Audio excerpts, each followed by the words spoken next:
baik puasanya, tarawihnya, tilawahnya, itikaf, sedekah, infaknya, dan nanti zakatnya, semuanya bisa kita laksanakan dengan baik dan semua amaliyah ibadah kita diterima Allah Subhanahu wa taala. Amin.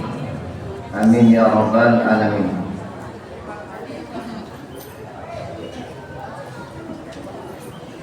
Genap pengurus DKM rahimakumullah, Bapak Ibu hadirin hadirat jamaah yang dimuliakan Allah Subhanahu wa taala.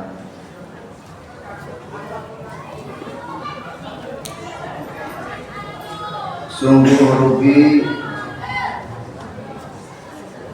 orang yang ketika berjumpa Ramadan dia tidak bisa menikmati hidangan yang Allah berikan. Karena sesungguhnya Ramadan ini sesuatu yang sangat mulia, sehingga tidak sembarangan orang Allah berikan kesempatan. Begitu hebatnya Ramadan di Quran, di antara 12 bulan Hijriah yang Allah sebutkan cuma bulan Ramadan. Bismillahirrahmanirrahim. Syahrul Ramadan alladzi unzila fihi al-Qur'an. Bulan Ramadan yang padanya diturunkan Al-Qur'an. Di sini ada kata kalimat Syahrul Ramadan. Di Quran tidak ada kalimat Syahrul Muharram, Syahrul Sya'ban. Tidak ada satupun, cuma ada satu Syahrul Ramadan. Ini membuktikan, ini menandakan betapa hebatnya dan mulianya bulan suci Ramadan. Alhamdulillah. Namun orang yang paling rugi, saudara sekalian, ketika Allah panjangkan umurnya, Allah berikan kesempatan bahkan kesehatan badannya, dia tidak berpuasa di siang harinya, dia tidak bertarawih di malam harinya. Datang Ramadan dalam hidupnya dia sia-siakan. Naudzu, karena tidak ada jaminan di antara kita yang hadir apakah tahun depan kita masih bisa berjumpa dan menemui Ramadan seperti sekarang ini. Maka Ramadan tamu yang agung dan mulia ini mari kita sambut dengan penuh hati yang gembira, dengan semangat ibadah kita kepada Allah Subhanahu wa taala, dan kita berharap mudah-mudahan Allah berikan kelancaran dan kemudahan ibadah kita di bulan Ramadan ini. Amin ya rabbal alamin. Dalam hadis Nabi kita Muhammad SAW bersabda, "Idza jaa Ramadan, futihat abwabul jannah wa ghulqat abwabun nar wa sufidat syayatin." Apabila telah datang bulan Ramadan, dibuka lebar-lebar pintu-pintu surga, ditutup rapat-rapat pintu-pintu neraka. Wa sufidat syayatin, dibelenggu, diikat kuat-kuat setan-setan. Jadi Bapak Ibu sekalian, 11 bulan kemarin setannya online. Tuh Pak, 1 bulan ini setannya nggak dapat kuota, paketannya nggak dikasih. 1 bulan ini setannya dibuat offline. Jadi wajar kalau 11 bulan kemarin ada orang yang ibadah agak males, ada orang yang sedekah agak pelit, karena setannya berkeliaran online. Betul nggak Pak? Tapi ternyata di lapangan yang terjadi di bulan Ramadan pun setan aslinya offline, ada setan lain yang online. Minal jinnati, ada setan berjenis jin, ada setan berjenis manusia. Tadi hadis yang Rasul bacakan itu bahwa pintu surga dibuka lebar-lebar, artinya kesempatan luas. Di bulan Ramadan ini kita meraih pahala sebanyak-banyaknya, meraih ampunan dosa sebesar-besarnya. Kenapa? Karena seluruh amal ibadah dilipat gandakan pahalanya. Bahkan setan pun sampai tidak ada kesempatan menggoda manusia untuk banyak ibadah kepada Allah di bulan Ramadan. Cuma sayang bahwa dalam kitab dijelaskan, dalam kitab Tanbihul Ghafilin, wa'lam anna laka arba'atal a'da, dan katakanlah hai manusia, musuh kamu itu ada 4. Musuh kita ada 4, Pak. Ini jangan 4, 1 aja kebanyakan. Al-awwal ad-dunya, yang pertama musuh kita adalah dunia. Kenapa menjadi musuh? Dan innamal hayatud dunya mata'ul ghurur. Hanya saja kehidupan dunia itu kesenangan yang menipu. Banyak orang yang tertipu dengan dunia, lupa kepada Allah Subhanahu wa ta'ala. Banyak orang yang tertipu dengan dunia, seolah dunia segala-galanya, seolah dunia seutuh-utuhnya, sepenuh-penuhnya. Bahwa dunia sementara, bahwa dunia akan kita tinggalkan, dan nanti yang kekal adalah alam akhirat. Maka orang-orang yang di dunia pasti akan mati, disebut meninggal. Yang kedua, An-Nisa, musuh kita yang kedua adalah perempuan. Ibu-ibu jangan marah-marah dulu ya. Kenapa? Karena memang itu perempuan busurnya setan. Maka setiap godaan yang Allah berikan, yang dikerjakan oleh setan itu nanti diantaranya melalui perempuan. Bahkan aneh-anehnya apa, Pak? Di Quran ada ayat inna kaida syaitani kana dha'ifa. Sesungguhnya godaan setan itu lemah. Tapi di ayat lain inna kaidahunna 'azim. Sesungguhnya godaan perempuan itu lebih besar. Jadi ternyata lebih hebat godaan perempuan ketimbang godaan setan. Tuh, ya. Jadi ternyata lebih hebat godaan perempuan ketimbang godaan setan. Tapi perempuan yang bagaimana? Mudah-mudahan anak-anak kita, putri kita, istri kita jadi perempuan yang soleha. Amin. Kemudian musuh kita yang selanjutnya asyaitan. Asyaitan minal insi wal jin. Setan berjenis manusia dan jin. Ternyata yang lebih berat itu bukan setan berjenis jin, tapi setan berjenis manusia. Ya, kadang ngerokok bareng, nongkrong makan bareng, tapi ngajakin perbuatan yang maksiat, perbuatan yang jahat, setan. Ya. Jadi ternyata yang sekarang setan aslinya offline, ada setan berjenis manusia yang online. Kenapa manusia bisa jadi setan?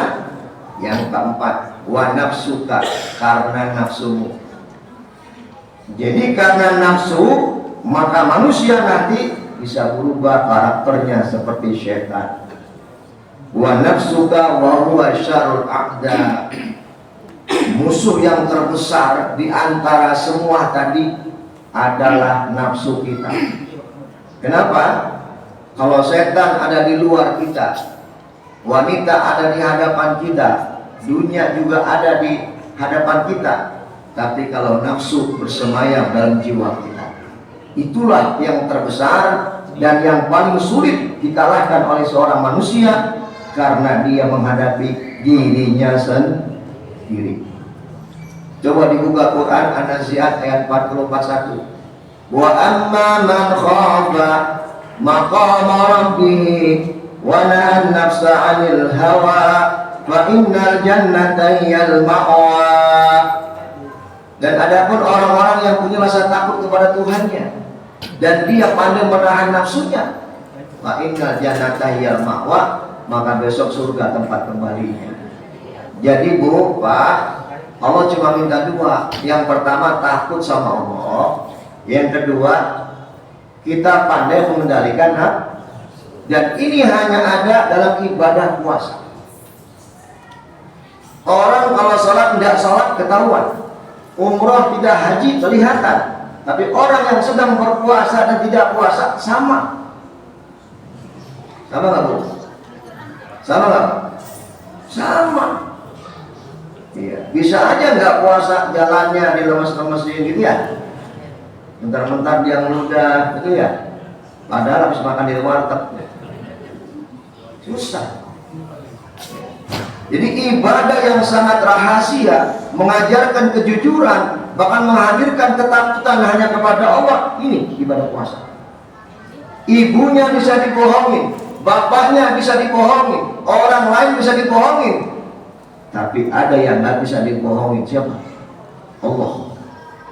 Jadi ibadah puasa mengajarkan ketakwaan yang tingkat tinggi. Makanya kalimatnya, ya ayyuhalladzina amanu kutiba alaikumusiyam kama kutiba alal ladzina min qablikum la'allakum tattaqun.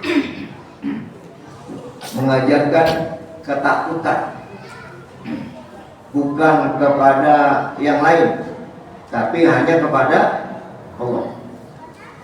Ini anak kita kalau puasa ajarkan Bu. Nah, kamu puasa kalau makan minum sengaja batal. Awas nak, ibu tidak lihat. Awas nak, ayah tidak tahu. Tapi ada yang maha melihat, maha tahu. Siapa? Itu dilatih Bu kejujuran. Ini si anak, ibu nggak ada, ayah nggak kelihatan. Oh, tapi ada yang maha ada, walaupun nggak kelihatan. Allah Subhanahu ngajarin.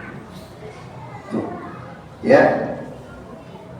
Hadirin wa hadirat jamaah rahimakumullah. Jadi itu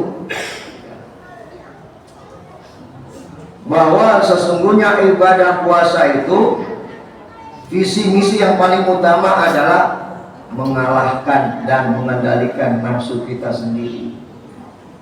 Musuh yang terbesar itu bukan yang di luar, justru yang dalam diri kita. Sehingga Rasul bilang, rojakna min jihadil asghar ila jihadil akbar. Habis perang tuh Rasul ngomong kayak gitu. Kita balik nih, kembali dari perang yang kecil, sekarang kita melawan perang yang besar. Apa? Melawan nafsu kita sendiri. Ya Bu, nih Pak, Ramadan nih, Masya Allah. Ntar jam 12, jam 1 siang ya, ke hari-hari beli wafer, cakep. Pulangnya lewat jalan menara. Tengah hari bulan Ramadan bawaannya lapar, ngeliat kecoa bisa angkat korma. Nafsu, betul Pak. Jangan suka menanam pandan, apalagi sering terkena air hujan. Bulan puasa ya, tengah hari di bulan Ramadan, melihat air kobokan rasanya sirup marjan. Nafsu, betul Pak? Iya. Kita di bulan Ramadan aja yang sudah Allah lemahkan nafsunya, masih malas ibadahnya, apalagi 11 bulan pasca Ramadan. Berat. Hadirin wa hadirat jamaah yang dimuliakan Allah Subhanahu wa taala. Maka beruntung orang yang Allah panjangkan umurnya, disehatkan badannya, berjumpa Ramadan tahun ini. Karena amalan ibadah yang paling hebat yang bisa menghapus dosa manusia dari mulai akil balik sampai sekarang cuma satu, puasa di bulan Ramadan. Man shoma Ramadhana imanan wa ihtisaban ghufira lahu ma taqaddama min dzambi. Siapa orang yang berpuasa di bulan Ramadan imanan, karena iman kepada Allah, wa ihtisaban, karena mengharapkan ridho Allah, ghufira lahu ma taqaddama min dzambi. Allah ampunkan dosanya yang telah lewat. Alhamdulillah. Saya mau tanya Pak, Ramadan itu angka bulan yang keberapa? Ke-9. Muharram, Safar, Rabiul Awal, Rabiul Akhir, Jumadil Awal, Rajab, Sya'ban. Ke-9 Pak, Ramadan. Kita dikandung ibu kita dalam rahimnya berapa bulan? 9 bulan. Ini filosofis. Kenapa diletakkan Ramadan di bulan ke-9? Bahwa manusia yang di bulan Ramadan dia siang harinya berpuasa dan dia berterawih, kemudian nanti ditutup dengan zakat fitrah, maka bagaikan dalam kandungan rahim ibunya dia terlahir bagaikan bayi tanpa noda, tanpa dosa. Coba. Jadi orang yang ikut di bulan Ramadan ini ibadah, puasa, terawih, tilawah, maka besok bagaikan bayi yang baru lahir, tidak punya dosa, diampuni sama Allah dosanya, insya Allah. Sehingga ada hadis yang walaupun didoibkan, ini jadi motivasi ibadah kita. Rasul bilang apa? Lau ta'lamu ummati ma fi Ramadan la tamannau an takuna sanatu kulluha Ramadan.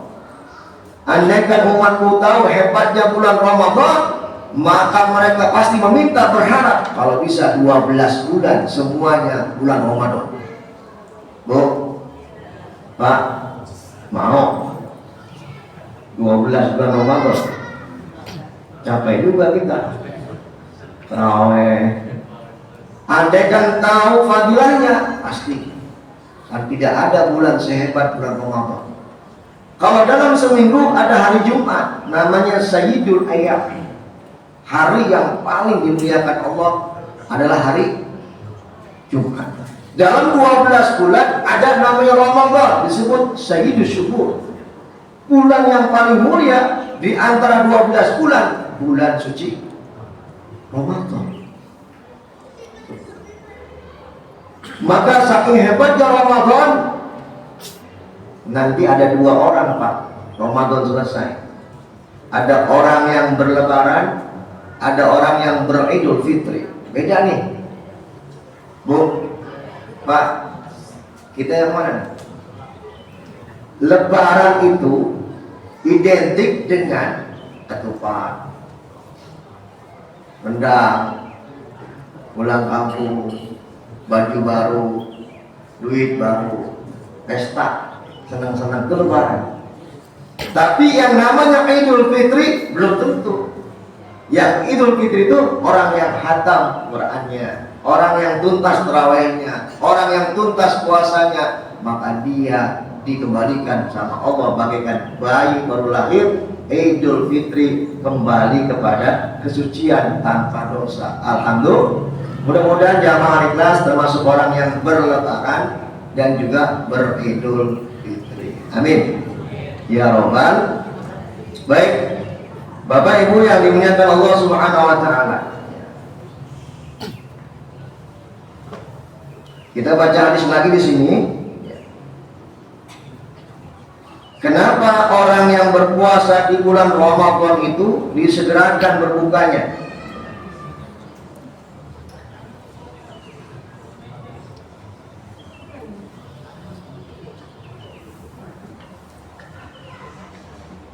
Ternyata berbuka puasa dengan segera disebut takjil. Apa disebut? Ini kadang-kadang salah kaprah Pak. Mau kemana? Mau nyari takjil. Takjil itu artinya menyegerakan berbuka puasa. Kalau buka puasa namanya iftar. Beda. Kalau iftar berbuka artinya, kalau takjil menyegerakan berbuka. Iya. Apa ternyata? Yang pertama, mukhalafatul Yahudi.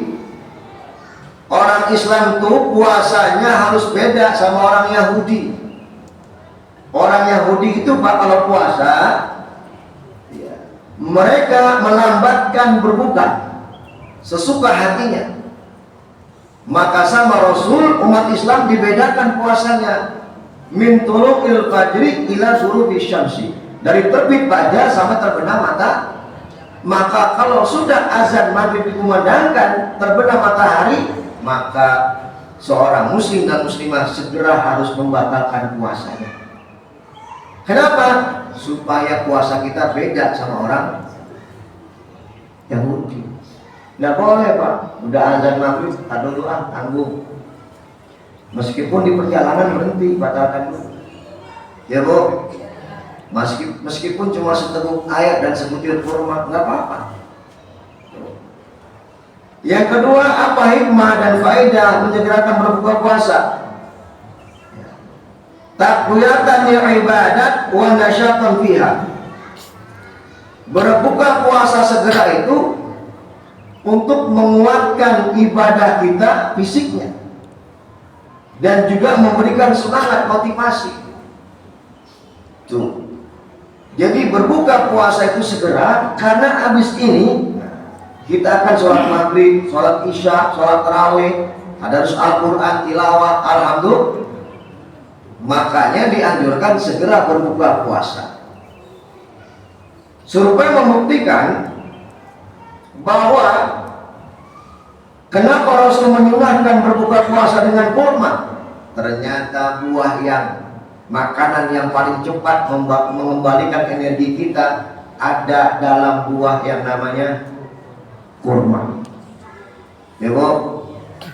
Ya Pak? Jadi sunnah Rasul itu buka puasa bukan dengan bala-bala sama lontong. Dengan apa? Tapi nggak enak juga Bu kalau nggak ada lontongnya. Betul. Tapi salah kaprah juga. Pokoknya nggak ajib buka puasa kalau nggak ada lontong sama bakwannya. Masya Allah. Ini sunnah dari mana? Sunnah Indonesia ini. Paling tidak lontong ada, bakwan ada, yang paling utama ada kurma. Ya Bu ya? Itu sunnah Rasul. Dan ternyata di balik itu kurma itu mengandung makanan yang energi kita akan kembali dengan cepat untuk ibadah berikutnya. Insya Allah. Kemudian apa hikmah berikutnya? Wa fil ibadah la tuzadu wa la tunqasu an hududiha. Kalau ibadah yang sudah Allah tentukan itu jangan dikurangi, jangan ditambah. Lah, kok memang bukannya maghrib ya buka. Jangan dikurangi, jangan di. Makanya saya pesan nanti nih azan maghrib, muazin batalkan dulu dengan air seteguk, baru mengumandangkan azan. Ini termasuk juga melambatkan buka puasa itu. Azan dulu baru, harusnya minum dulu seteguk baru azan. Tapi tolong DKM siapin satu piring, kasihan dia. Ntar azannya dia nggak ikhlas tuh. Ya habis dah, ya habis dah. Ya nggak kebagian dah ya. Banyak anak kecil ya habis dah. Bilangin, tenang, Pak Wazin, satu piring saya siapkan. Nih, minum dulu azan yang benar. Insya Allah. Bapak Ibu yang dimuliakan Allah Subhanahu wa taala. Ini banyak fadilah-fadilah, hikmah-hikmah, faedah-faedah di bulan suci Ramadan ibadah yang kita lakukan. Tadi di antaranya kenapa kita harus berbuka segera ketika puasa. Untuk membedakan kita dengan puasanya orang Yahudi.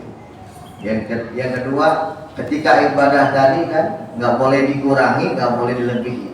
Kemudian untuk membuat mereka semangat energi untuk ibadah juga motivasi. Insya Allah. Hadirin wa hadirat jamaah yang dimuliakan Allah Subhanahu wa taala. Saya semalam perdana ngimamin tarawih di lapas. Jumat paginya saya dibel Kalapas Munggahan. Habis Jumatan dibel lagi. Pak Ustadz datang ke penjara Bekasi. Saya mau Ustadz yang ngimamin untuk tarawih. Bayangin Bu Pak, tuh para warga binaan rebutan pengen tarawih sampai beludak udah kuat. Itu dalam satu masjid cuma dibagi 2 blok, kalau dikeluarin semua, masya Allah. Padahal itu mengeluarkan warga binaan malam-malam itu resiko Pak, bisa pada kabur. Tuh Pak, yang di penjara aja pengen tarawih, pengen keluar merasakan nikmatnya hidangan Ramadan. Di antaranya menu spesial, taraweh nggak ada lagi. Bapak, ibu doyannya martabak spesial doang sih. Ini ada nih menu utama, menu spesial Ramadan, sholat sunnah, taraweh nggak ada lagi, cuma ada di bulan. Itu sampai di penjara anak tuh, pengen pada. Tapi kalau pas ngambil jalan singkat, Pak Ustadz, ini penjara. Kalau 23 saya khawatir kelamaan. Ntar berapa sholat tautannya kabur. Siapa kalapas? Kalau begitu terawihnya 11 aja. Mangga, monggo, alhamdulillah. Nggak apa-apa. 23 terawih 11 terawih jalan, alhamdulillah. Insya Allah. Ya, Bapak Ibu yang dimuliakan Allah Subhanahu Wa Taala. Tadi saya dipesan kajian hari ini Ramadan agak berlangsung cepat. Karena ibu-ibu nanti lanjut pada rusak. Ya Bu ya. Jadi perbanyak ibadah kita baik yang wajib maupun yang sunnah, insya Allah berkah. Amin ya robbal. Ayo, ini kesempatan edukasi kepada anak-anak kita Bu. Bangunkan makan sahur, walaupun ngantuk, kasihan. Ya, nggak apa-apa. Lebih baik sekarang kita berikan mereka pelajaran agar mereka sudah besar paham. Jangan sampai terlambat. Na'udzubillah min dzalik. Ya Bu. Ya Pak, ajarkan anak-anak kita adab di masjid, bawa terawih ke masjid. Ajarkan ketika di masjid jangan bercanda. Masya Allah, ini di kampung sekolah bilangnya terawih, bawa uang beli petasan, dipasang samping imam, berdoa. Coba kalau imamnya jantungan mati itu Pak, modal Pak. Masya Allah. Anak-anak jangan petasan ya, jangan, kasihan tuh tadi imamnya. Ya. Bapak Ibu yang dimuliakan Allah Subhanahu Wa Taala, yang gini kalau Ramadan ngaji jam segini, tadi habis sahur ngantuk bawaannya. Saya yakin itu nunduk bukan nunduk khusyuk tuh. Saya yakin. Apa ini ya? Lagi zikir. Alhamdulillah. Insya Allah tidurnya orang puasa ibadah. Amin ya robbal. Itu barangkali yang saya sampaikan untuk sekalian. Selamat menikmati hidangan Ramadan yang Allah siapkan. Diambil menu utamanya puasa, menu spesialnya tarawih. Nanti ada hidangan penutup namanya zakat fitrah. Jangan lupakan, ya, jangan dilewatkan karena ini ibadah setahun sekali. Belum tentu ketemu lagi tahun berikutnya. Insya Allah Allah berikan kemudahan kelancaran ibadah kita selama di bulan Ramadan, diberikan kekuatan lahir dan batin. Dan semua amal ibadah kita baik yang wajib maupun yang sunnah diterima Allah Subhanahu Wa Taala. Demikian, terima kasih. Sebelum tutup ada pertanyaan?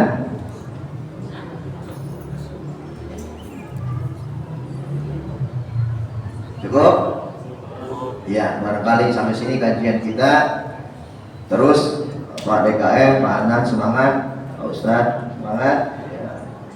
Jadi jangan sampai ada pola pikir yang salah ketika Ramadan datang malas-malasan, lemes, tidak. Ayo, kita harus termotivasi bahwa ibadah yang sunnah saja dibalas kayak ibadah wajib, apalagi ibadah yang kegiatan-kegiatan terus laksanakan. Insya Allah, tolong dukungannya, supportnya semua. Mudah-mudahan para donatur yang menyumbangkan dananya, insya Allah di Ramadan makin berlimpah-limpah, makin bertambah-tambah rezekinya, makin berkah. Amin ya robbal alamin. Al-Fatihah. A'udzubillahi minasyaitonir rajim. Bismillahirrahmanirrahim. Alhamdulillahi rabbil alamin. Arrahmanir rahim. Maliki yaumiddin. Iyyaka na'budu wa iyyaka nasta'in. Ihdinas siratal mustaqim. Siratal ladzina an'amta 'alaihim غير المغضوب عليهم ولا الضالين آمين. أستغفر الله لي ولكم وعلى يا كريم.